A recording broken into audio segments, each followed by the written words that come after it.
सभी का एक बार फिर से स्वागत है हमारे चैनल दुर्गा भक्ति मार्ग में। आज मैं आप सभी को सुनाऊंगी गर्भ गीता भाग 2।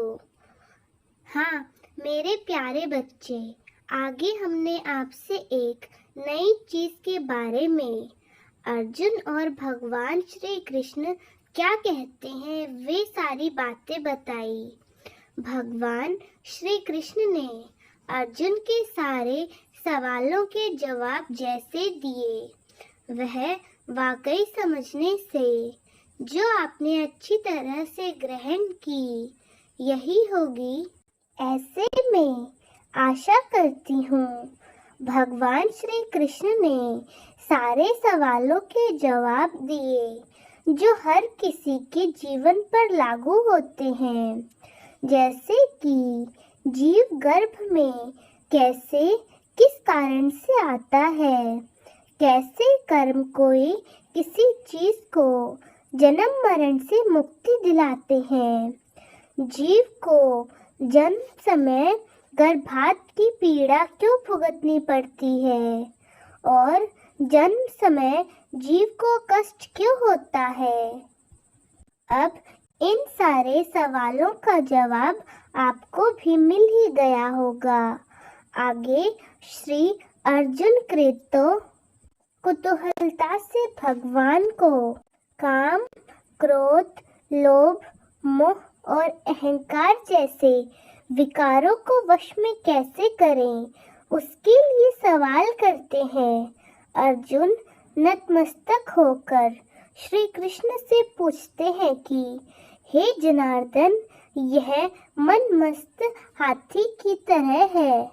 मन काम, क्रोध, मोह, लोभ और अहंकार रूपी विकारों के वश में है। तृष्णा इसे शक्ति देती है। इन पांचों विकारों में अहंकार सबसे प्रबल है। ऋषिकेश, इस मदमस्त हाथी के मन को वश में कैसे किया जाए, मन को भक्ति में किस विधि से लगाया जाए। भगवान श्री कृष्ण अर्जुन को जवाब देते हुए कहते हैं कि धनंजय, जिस प्रकार मदमस्त हाथी को अंकुश से वश में किया जाता है, उसी प्रकार मन को अभ्यास रूपी अंकुश से वश में किया जाता है।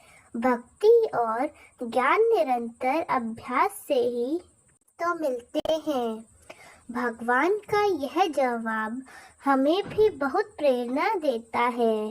अब हम अपने शिष्यों के साथ ये सारी बातें गर्भ संवाद के द्वारा उसे बताएंगे।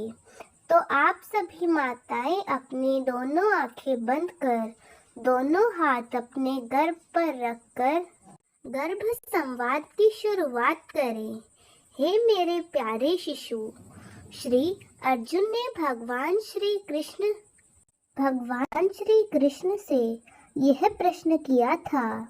इन दोनों का संवाद हमें बहुत ही प्रेरणा देता है। भगवान की बातें हमारे जीवन को बहुत आसान बना देती हैं।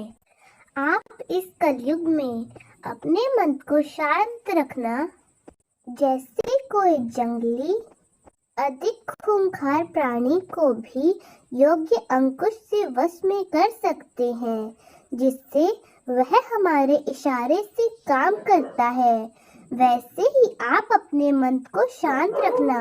इस कलयुग में मन को वश में रखना आसान नहीं है, लेकिन मुझे पता है कि आप अपने दृढ़ मनोबल और इच्छा शक्ति से ये काम जरूर कर सकेंगे।